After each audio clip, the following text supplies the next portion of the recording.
Pobre Robert Pattinson, parece un montón de basura. Qué pena. Hola, soy Toby Capwell. Soy conservador de armas y armaduras en The Wallace Collection del centro de Londres.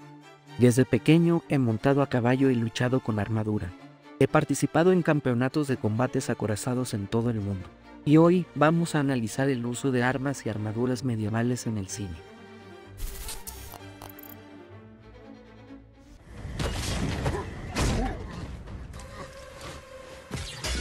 Detente. ¿Vieron eso? Recibió un disparo en la armadura que lo hizo tambalear un poco, pero no lo detuvo. Y, aunque lleve puesta una armadura completa, un caballero medieval puede sufrir heridas físicas espantosas, que matarían a una persona sin armadura así de fácil. Pero puedes aguantar los golpes, y en el combate acorazado, hay veces que decides dejar que el oponente te golpee, porque puedes soportarlo y porque tienes un plan. No vas a perder tiempo defendiendo lo que no necesita ser defendido. Y la armadura en este clip adquiere, una vez más, significado narrativo. Cuenta una historia, y es que puede recibir un disparo en el pecho, lo cual creo que es un punto de bastante importancia. No va pavoneándose por ahí, sino que se mueve como un verdadero caballero. Llevo 30 años haciendo justas y luchando con armaduras. He hecho muchos tipos de armaduras diferentes trabajando con artesanos de todo el mundo. La armadura de la Baja Edad Media, del Renacimiento, es como una piel de acero. No es voluminosa. Se adapta a ti. La armadura debe ajustarse a ti como una piel, abrazando tu musculatura.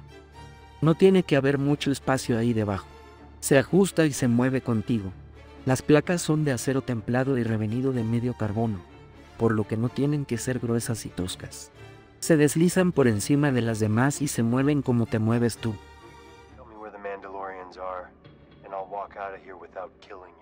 A pesar de que casi ni se quita el casco, sabes cuáles son sus expresiones, sus sentimientos y su carácter. Históricamente, un caballero tiene una relación personal muy estrecha con su armadura, porque su seguridad depende de esa armadura. Pero también es la que va a moldear su carácter. Y eso es algo que nunca había sido realmente explorado hasta que apareció esta escena que vemos aquí. Creo que esto se ha inspirado en un par de fuentes. Por un lado, esta pieza se parece mucho a un antiguo casco de hoplita griego, de la antigua infantería pesada griega del 500 a.C. aproximadamente.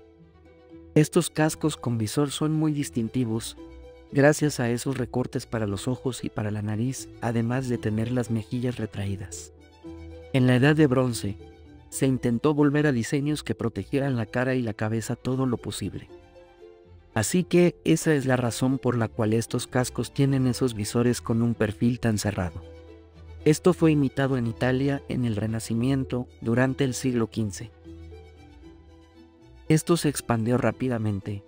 La gente volvió a fascinarse con el mundo clásico y empezó a inspirarse en antiguos modelos griegos y romanos.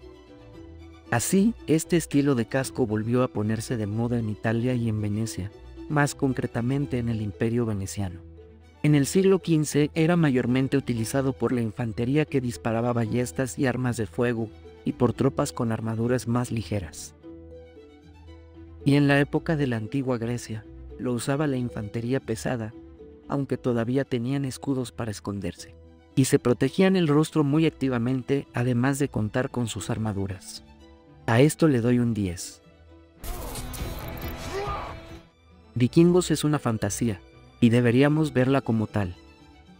Hay muchas cosas geniales en esta serie. Y eso es bastante triste para mí, porque los anglosajones que vemos aquí llevan cascos de finales del siglo XVI. Esas borgoñotas con el peine alto y el pico. Están desfasadas unos 800 años. La ropa de cuero de moteros. No existe casi ninguna evidencia histórica que demuestre el uso de ropa de cuero en situaciones de batalla. En el pasado, la gente no hacía ropa de cuero, así que eso es algo claramente moderno.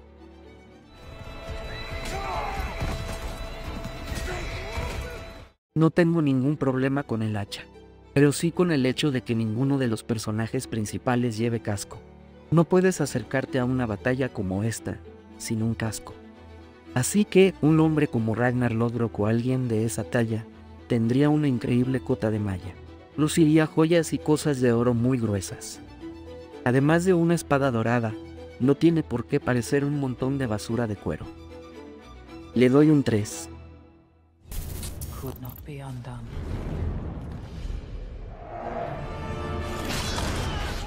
Eso es metal.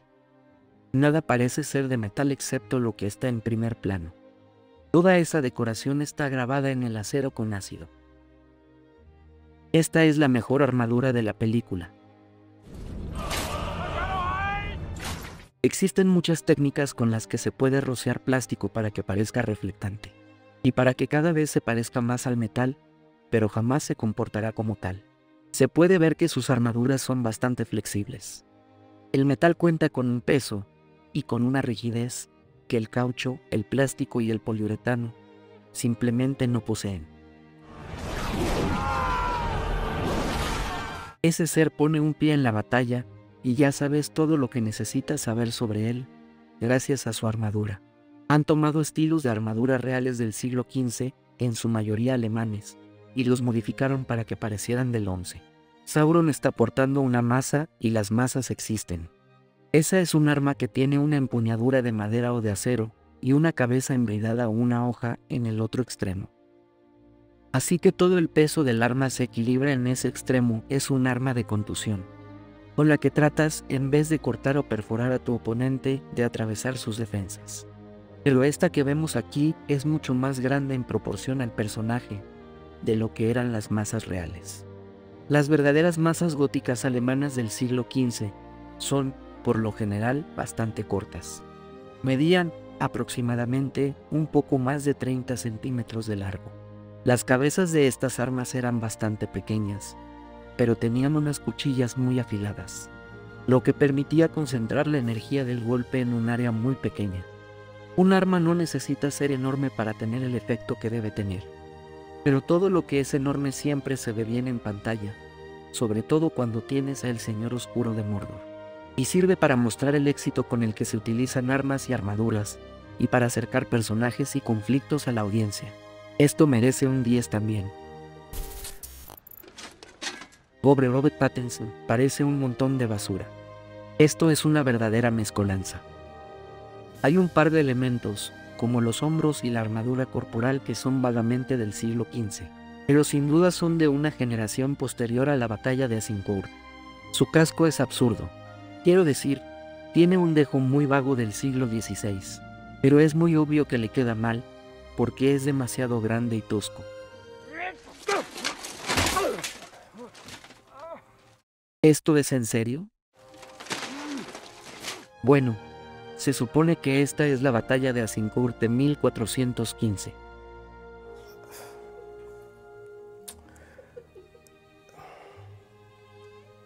En la batalla de Azincourt Real había mucho barro. Los franceses tenían 10.000 caballeros completamente armados. Ese era todo su ejército. Tenían arqueros pero no los usaron. El barro de Pas-de-Calais es como una arcilla espesa y pegajosa que dificulta el movimiento, independientemente de lo que lleves puesto.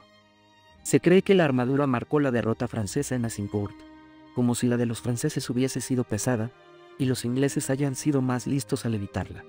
Pero los ingleses, incluido Enrique V, llevaban una armadura de placas completa de la época. Los ingleses contaban con 1.500 caballeros completamente armados, que debían proteger a esos famosos arqueros.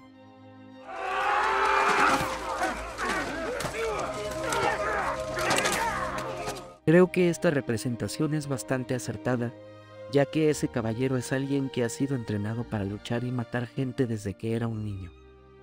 Y es muy bueno haciéndolo. La única manera de que tengas alguna posibilidad de matar a un caballero, siendo arquero, un soldado inglés de a pie o lo que sea, es reuniendo a varios compañeros para atacarlo al mismo tiempo. Si se turnan, los matará a todos. Tienen que trabajar juntos. 4 o 5 de ustedes deben sujetarlo, y 1 o 2 deben apuñalarlo en los ojos y en los huecos de la armadura. No apuñalen a través de la armadura. Cuando el rey Ricardo III fue asesinado en la batalla de Bosworth, lo sujetaron y lo inmovilizaron. Pienso que cortaron la correa de la barbilla, le quitaron el casco, y luego hicieron lo que quisieron. Le cortaron la parte posterior del cráneo y apuñalaron su cerebro. Hicieron lo que quisieron. Le doy un 1 porque han mezclado barro y arqueros, pero no puedo darle más que esa puntuación, ya que es una oportunidad realmente desperdiciada. Lo que vemos aquí es un procedimiento legal en el que se determinará la propiedad del territorio con un juicio por combate. Pero se están atacando por el lado equivocado. Se puede ver que están pasando de derecha a derecha, y eso es un error. No deberían hacer eso porque la rienda está en la mano izquierda. Así que esa no puede empuñar un arma. Al estar la rienda en la mano izquierda, ese lado está más expuesto. Ahí va el escudo y la lanza va a la derecha. No se podía ser zurdo en la Edad Media. En un combate tradicional de caballeros como este, siempre se pasa del lado izquierdo al lado izquierdo.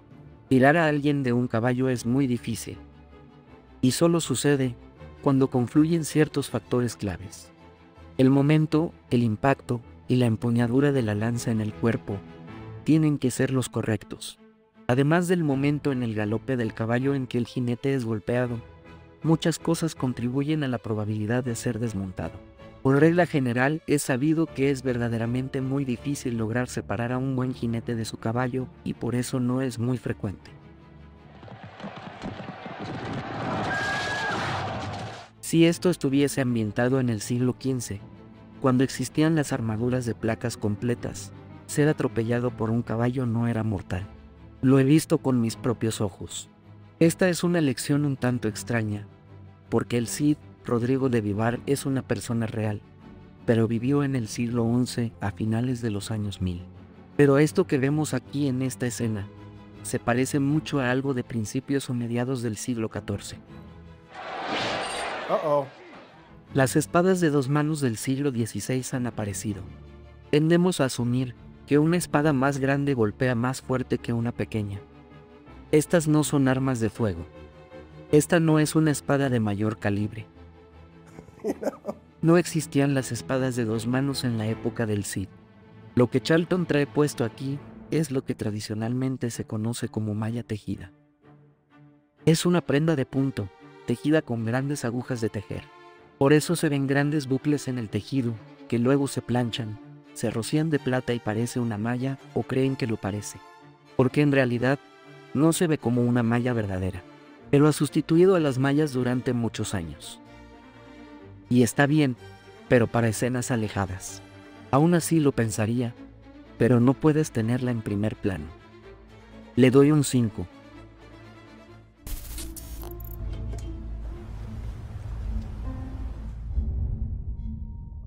Una escafandra se parece mucho a una armadura en el sentido de que te protege de un entorno hostil, solo que de otro tipo.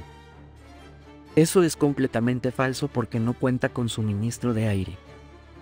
Los trajes de buceo son algo histórico. Existen registros de diseños de trajes de buceo que se remontan a los siglos XIV y XV, es decir, a la Baja Edad Media. Las habilidades de un armero eran necesarias para confeccionar trajes como los que podemos apreciar aquí. Estos funcionan gracias a un sistema básico de desplazamiento de agua, pero el traje no era completamente hermético. Se bombeaba aire en el casco y este desplazaba el agua por debajo de la cara, pero el agua, mientras la bomba sube y baja, subía así, y a veces cubría parte de la cara. El buzo esperaba que en la superficie bombearan lo suficiente para no ahogarse. Es arriesgado pero posible. Le doy un 7. Porque es muy interesante. ¿Qué está intentando hacer? No se puede hacer eso. Así no se desarma una espada. Toda esta idea de fundir la hoja de una espada para luego refundirla en un molde, que es lo que están haciendo allí, no es realista. Si se reduce el hierro o el acero a un estado líquido, se pierden todas las propiedades que se desean de ambos metales. Si se funde el hierro en un molde, eso será hierro fundido literalmente. Se vuelve muy frágil y no se puede templar ni tratar térmicamente. Si estamos hablando de un trozo de mineral de hierro que ha sido extraído del suelo, entonces sí se calienta ese hierro para poder separarlo de todos los silicatos y el resto de cosas con las que está mezclado en su estado natural. Pero nunca se funde del todo, no se llega al punto de fusión total. Lo que se hace es calentar el mineral hasta que se produce la reacción química, que separa el hierro de todo lo que no sirve. Esos desperdicios caen y se depositan en el fondo del horno bajo. Los armeros tienen mucho cuidado de no fundir nunca nada por completo. No se puede fundir una armadura para hacer una nueva. No me importa si se ve bien en pantalla. Eso es una tontería. Me gustan algunas cosas respecto a las armaduras de Juego de Tronos, pero esto es un reprobado. Le doy un 0. Me encanta esta especie de versión malvada de la Estatua de la Libertad que se ve aquí.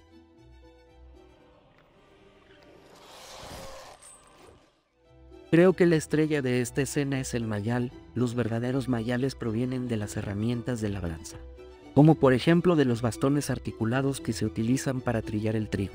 Si un ejército de campesinos feudales necesitara tomar cualquier cosa hiriente que tengan a mano, los implementos agrícolas serían una buena opción. Un mayal es un bastón con una articulación de cáncamo y otra pieza hecha de madera.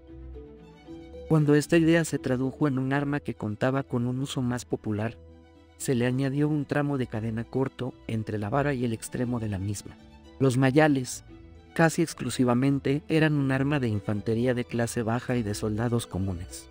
Los caballeros no los usaban, y porque dan un poco de miedo, y además tienen una intriga mecánica inherente. Los mayales se han hecho mucho más famosos y mucho más populares junto con el tipo de concepción popular del caballero medieval de lo que realmente merecen. Pero en este contexto funciona de maravillas. De nuevo, funciona muy bien allí. Ningún mayal fue tan grande, ningún mayal tuvo jamás una cadena tan larga, pero en este contexto funciona muy bien. Por más que piense, no se me ocurre otra arma que tenga el mismo tipo de impacto visual y la misma relevancia sobre el personaje del relato que la que tiene esta en esta escena. Es por eso que a esto le daré un 10.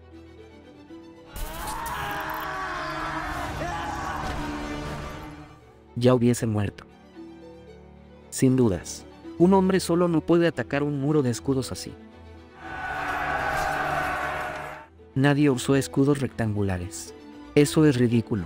Es una estupidez en los verdaderos primeros escudos medievales, que eran circulares por lo que se sabe. Si podía pasar el aire, entonces muchas otras cosas también. La mayoría de los escudos reales de esa época estaban hechos con tablas, colocadas de canto a canto. Más o menos como se ve aquí, pero sí estaban colocadas correctamente de borde a borde y estaban pegadas y selladas. Estos escudos tienen muchas características realmente buenas. Por ejemplo, los bordes eran de cuero crudo o a veces estaban recubiertos de piel o tela y pegamento. No debería pasar tanto aire a través del escudo.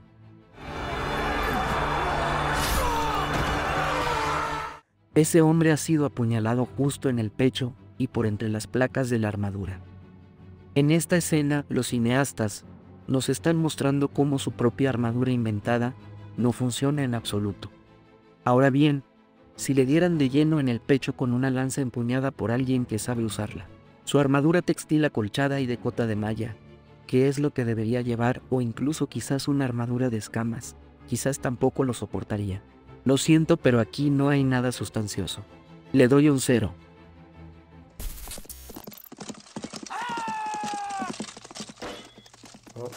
Mala técnica de lanza, los perdono, porque no habrían sabido lo que es una buena técnica de lanza.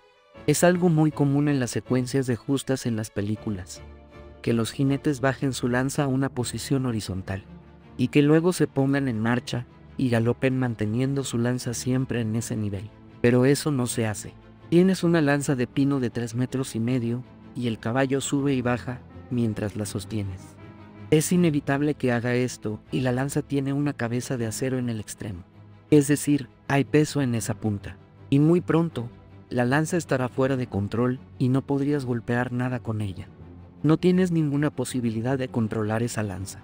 Solo debes conseguir que el caballo se ponga en marcha y no tendrás que ocuparte de tu oponente hasta el último segundo de la interacción, en el que bajas la lanza. Se necesita práctica. Si la bajas demasiado tarde, fallarás. Si te apuras, te enredarás y quedarás como un idiota. Pero si lo haces bien, ya lo tienes. Una vez, mientras participaba de una justa, una lanza se enredó con la mía y la punta de acero tenía 3 puntas así. 2 de las pues pasaron por mi mano, y la tercera burló las defensas de mi armadura a la altura del guante. Y pasó justo por debajo de la placa a través del guante de cuero y se introdujo en mi mano. Terminé la competición antes de darme cuenta de que iba a necesitar sutura. Yield, sir.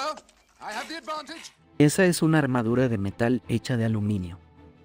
Es de aluminio rociado en negro o pulido, pero mira qué bien queda. Se nota que trabajaron duro para hacer esto y que sabían lo que hacían. Así que se merece un 7.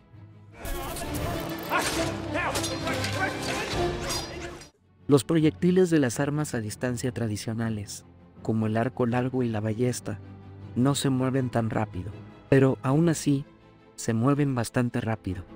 No puedes bloquear flechas. Remove the hood and the mask.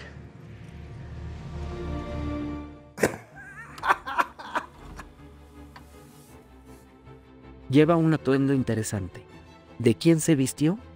Tiene un casco que parece ser del siglo XI o principios del XII. Pero tiene una armadura de placas completa debajo, como del siglo XVI o algo así. Le doy un 2 porque es divertido y aparece Nicolas Cage. Es divertido. Eso debe valer algo.